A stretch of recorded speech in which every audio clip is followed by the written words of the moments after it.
అస్సలాము అలైకుం. ఇవాళ పిల్లల బాక్స్ కోసం చికెన్ బిర్యానీ చేశానండి. చికెన్లో అన్నీ కలిపేసానండి. మసాలా అన్నీ, కారం, పసుపు, ఉప్పు అన్నీ వేసి ఫ్రై చేస్తున్నాను. అదే కుర్మా కోసం. బియ్యం అండి, సన్నటి బియ్యం, బాస్మతి రైస్ అండి. కడిగి పక్కన పెట్టుకుందాం. ఇప్పుడు కడిగేసానండి, పక్కన పెట్టుకుంటున్నాను నానడానికి. చూడండి, చికెన్ కూడా కొంచెం మెత్తగా అవడానికి వచ్చింది. ఇవి సన్నటి నార్మల్ బియ్యం అండి. ఒక గ్లాస్ తీసుకున్నాను. ఇప్పుడు వాటర్ వేసుకుంటున్నానండి, బియ్యానికి సరిపోయేంత వాటర్. ఒకసారి కలిపేసి పుదీనా కొత్తిమీర వేసి పెట్టేద్దాం ప్లేటు.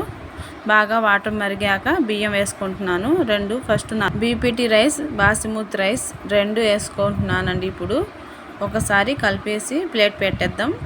20 నిమిషాల తర్వాత రెడీ అయిపోయింది అన్నం. మాకు చూడండి, చాలా టేస్టీగా అన్నం రెడీ అయిపోయింది. పిల్లలు కూడా తొందరగా ఫాస్ట్గా లంచ్ బాక్స్ రెడీ అయిపోయిందండి. మీరు కూడా ట్రై చేయండి మీ పిల్లల కోసం. చాలా టేస్టీ చికెన్ బిర్యానీ అండి. చాలా ఫాస్ట్గా చేయవచ్చు. పెరుగు చట్నీ కూడా చేశాను చూడండి.